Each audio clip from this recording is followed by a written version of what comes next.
On October 20th, 2025, the Kingdom of Cambodia did something that many global economists called impossible. They officially inaugurated one of the most ambitious aviation projects on the planet, spanning over 2,600 hectares of what was once quiet agricultural land in Kandal Province. The new Techo International Airport is a behemoth. It is the 9th largest airport in the world. It is a 4F class facility, a technical designation, meaning it can handle the absolute titans of the sky, the Boeing 747-8 and the double-decker Airbus A380. Phase 1 alone cost $1.5 billion, pushing the total project value toward $2.3 billion. To put that in perspective, that is nearly 7% of Cambodia's entire GDP. Imagine the United States spending nearly $2 trillion on a single airport. That is the scale of the gamble we're talking about. For decades, Cambodia's gateway was the aging, cramped Phnom Penh International, but today, all commercial traffic has moved here. As the first flagship flights touched down, a question hung in the humid air. Can a country of 17 million people actually support a megaproject this big? Or is this $2 billion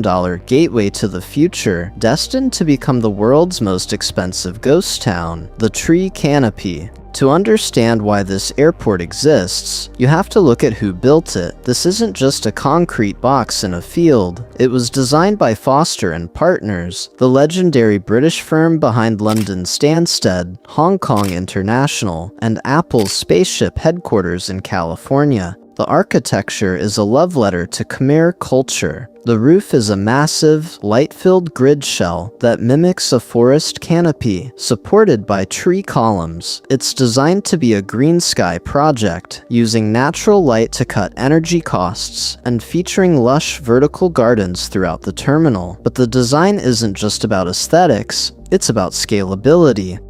Phase 1 handles 13 to 15 million passengers. Phase 2 targets 30 million by 2030, and Phase 3 aims for a staggering 50 million passengers by 2050. Currently, the airport averages about 130 flights and 15,000 passengers a day. That's a respectable start for a new opening, but for an airport built for 15 million a year, it's only operating at about 36% of its Phase 1 capacity. For Western viewers, used to the chaotic crowds of Heathrow, or LAX, walking through Techo feels eerie. It's too quiet, too perfect.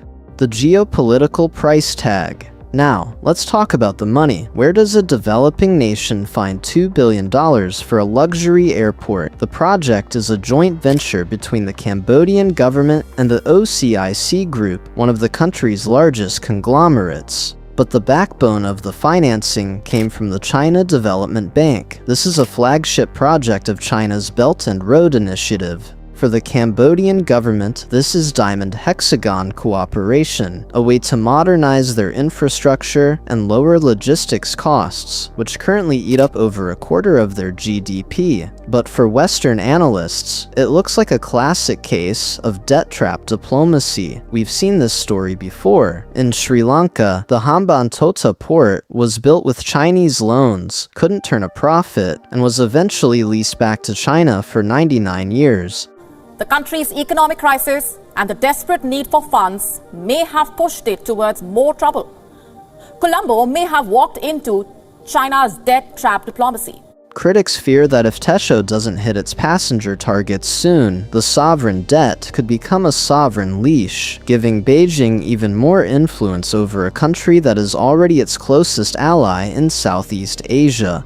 The neighborhood rivalry. Even if we ignore the debt, Techo faces a brutal reality: geography. Cambodia is physically sandwiched between two of the most successful aviation hubs in human history. To the west, Bangkok's Suvarnabhumi just opened its third runway, pushing its capacity toward 150 million passengers. To the south, Singapore's Changi is consistently voted the best airport in the world, and to the east, Vietnam is currently spending $16 billion on Long Thanh International, which will be a direct competitor to Phnom Penh. Why would a global airline, let's say Lufthansa or Delta, choose to hub in Phnom Penh? Singapore has the finance, Bangkok has the massive tourism volume, Vietnam has the manufacturing base. Cambodia's bet is that they can become the third way. They are positioning Techo as a regional logistics hub, specifically for high-value exports like electronics and pharmaceuticals.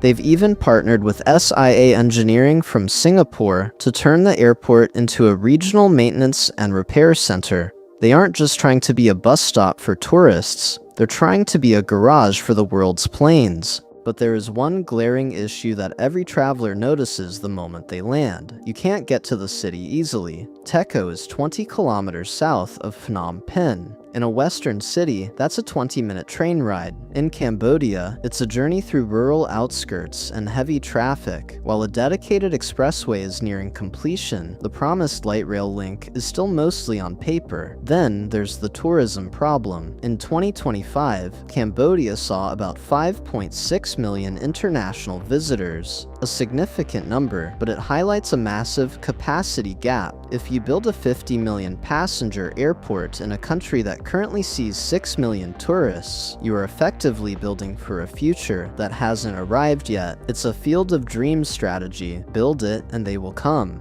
But in the world of global aviation, they usually only come if the landing fees are low, the connections are seamless, and the duty-free is cheap. Vision or vanity? So, is Techo International a masterpiece of long-term thinking, or a multi-billion-dollar monument to vanity? If you look at it through a Western lens of immediate return on investment, the math simply doesn't work. But if you look at it the way Cambodia and China do, as a 50-year infrastructure play, it starts to make sense. They aren't building for 2026, they are building for 2076. For now, the tree canopy of Techo stands tall and mostly empty, a gleaming high-tech gamble in the middle of a rice field. Whether it becomes the heart of a new Asian tiger economy or a cautionary tale of debt and overambition is a story that is only just beginning to take flight. But tell me, if you were planning a trip to Southeast Asia, would you fly direct to Phnom Penh? Or is the pull of Singapore and Bangkok just too strong? Let us know in the comments. If you enjoyed this deep dive into the world's most ambitious mega projects, hit that subscribe button. We'll see you in the next one.